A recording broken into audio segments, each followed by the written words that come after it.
उत्पन्ना एकादशी। उत्पन्ना एकादशी का महात्म्य भविष्योत्तर पुराण में भगवान श्री कृष्ण अपने सखा अर्जुन को बताते हैं।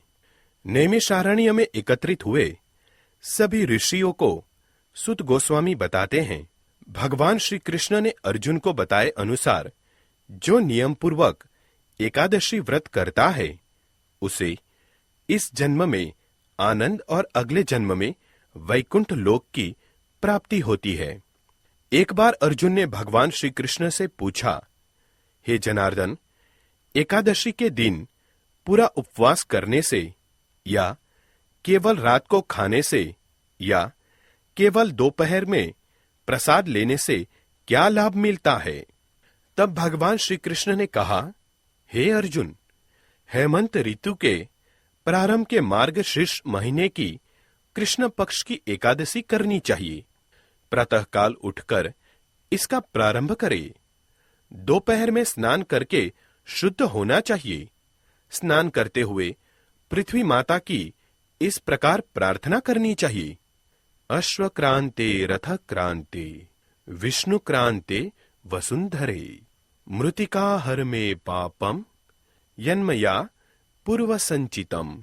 हे अश्वक्रांते, हे रथक्रांते, हे विष्णुक्रांते, हे वसुंधरे, हे मृतिके, हे पृथ्वी माता, पूर्व जन्मों के मेरे सभी पापों को नष्ट कर दो, जिससे मैं उच्च ध्येय अर्थात भगवत धाम की प्राप्ति कर सकूं। उसके बाद भगवान श्री गोविंद की पूजा करनी चाहिए। एक बार देवराज इंद्र सब देवताओं के साथ श्री विष्णु के पास गए और इस तरह प्रार्थना करने लगे, हे जगन्नाथ, हे पूर्ण पुरुषोत्तम भगवान, हमारे प्रणाम स्वीकार करें।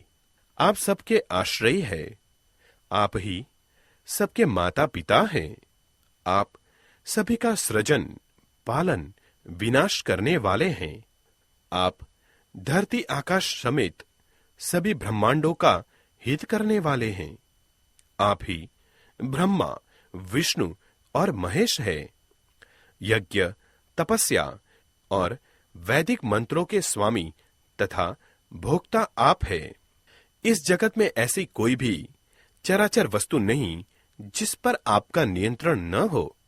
संपूर्ण जगत के चर अचर वस्तु के स्वामी तथा नियंत्रक आप ही हैं। हे पूर्ण पुरुषोत्तम, हे देवेश्वर, हे शरणागत वत्सल, हे योगेश्वर, दानवों ने सभी देवताओं को स्वर्ग से भगा दिया है और भय से उन्होंने आपके चरणों की शरण ली है। कृपया उनकी रक्षा करे। हे जगन्नाथ, स्वर्ग से इस भूलोक पर पतन होकर हम इस दुख सागर में डूब रहे हैं। कृपया हम पर आप प्रसन्न होइए। इस प्रकार इंद्र की दया की प्रार्थना सुनने पर भगवान श्री विष्णु ने पूछा, ऐसा कौन सा अविजयी दानव है जिससे देवता पराजित हो रहे हैं? उसका नाम क्या है? उसके शक्ति का स्रोत क्या है? हे इंद्र, निर्भय होकर सभी जानकारी हमें कहो। इंद्र ने कहा, हे देवेश्वर, हे भक्तवत्सल, हे पुरुषोत्तम, देवताओं को मैं भय और चिंता निर्माण करने वाला असुर नंदीजंद ब्राह्मण कुल में उत्पन्न हुआ है। उसके जैसा ही उसे बलशाली और कुप्रसिद्ध मूर नाम का बेटा है। चंद्रावती नाम का भव्य नगर मूर राक्षस की राजधानी है। इसी मूर राक्षस ने सब देवताओं को स्वर्ग से निकालकर स्वयं वहां निवास कर रहा है।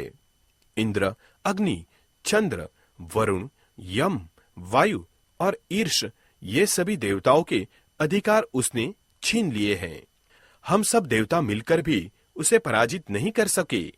हे विष्णु, आप कृपया उसका अंत करके देवताओं की रक्षा कीजिए। इंद्र के ये शब्द सुनते ही देवताओं को कष्ट देने वाले मूर राक्षस के प्रति श्री विष्णु को क्रोध आया और वो कहने लगे, हे देवराज, मैं स्वयं उस शक्तिशाली दानव का वध करूंगा। आप सब चंद्रावती नगर चलिए। सब देवता भगवान के कहे अनुसार चंद्रावती नगर में जाकर अनेक प्रकार के शस्त्र जमा करने लगे। दानवों के सामर्थ्य से पहले ही सभी देवता भयभीत थे, पर अब भगवान विष्णु के नेतृत्व में निर्भय होकर देवता रणभूमि में पहुंचे। उन्हें देखकर राक्षस क्रोधित हो गए। भगवान ने सभी असुरों को पराजित किया, परंतु मुर को पराजित करना कठिन लगने लगा।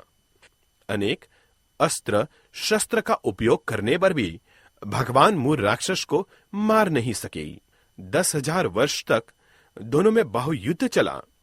अंत में मुर राक्षस को पराजित करके भगवान बद्रिका आश्रम में हेमवती नामक गुफा में विश्राम करने पधारे। भगवान श्री कृष्ण कहने लगे, हे अर्जुन, उस असुर ने गुफा तक पीछा करके उसमें प्रवेश किया और श्री विष्णु को निद्रा अवस्था में मारने का विचार किया। उस समय उनके शरीर से एक तेजस्वी कन्या बाहर निकली। वो शस्त्रों से परिपूर्ण थी। उसने मूर राक्षस से बहुत समय तक युद्ध करके उसका वध किया। शेष दानव भयभीत होकर पाताल लोक में गए। श्री विष्णु ने निद्रा से जागकर मूर राक्षस का शव और उनके सामने हाथ जोड़ के खड़ी हुई कन्या देखी आश्चर्य से पूछने लगे, तुम कौन हो? उस देवी ने उत्तर दिया, हे भगवान, मैं आपके शरीर से उत्पन्न हुई हूं और इस असुर का मैंने वध किया है। आपको निद्रावस्था में देखकर मारने के लिए आने वाले इस असुर का मुझे वध करना पड़ा। भगवान श्री विष्णु ने कहा, हे देवी, आपके इस कार्य से मैं प्रसन्न हूं। तुम मनचाहा वरदान मांग लो। जब देवी ने वरदान मांगा तब भगवान विष्णु ने कहा, तुम मेरी आध्यात्मिक शक्ति हो। एकादशी दिन उत्पन्न होने के कारण तुम्हारा नाम एकादशी होगा। जो भी एकादशी व्रत करेगा उसे अक्षय सुख की प्राप्ति होगी। उस दिन से एकादशी दिन विश्व में पवित्र दिन जाना जाता है। हे अर्जुन, जो इस व्रत का पालन करेगा उसे मैं परम गति प्रदान करता हूं। हे अर्जुन, एकादशी और द्वादशी एक ही तिथि में होने पर इस एकादशी को सर्वोच्च माना गया है। एकादशी दिन मैथुन, अन्न, मद्य, मांस, रसोई में कांस्य के बर्तन, शरीर को तेल लगाना वर्जित है। जो इसका महात्म्य जानकर व्रत करेगा उसे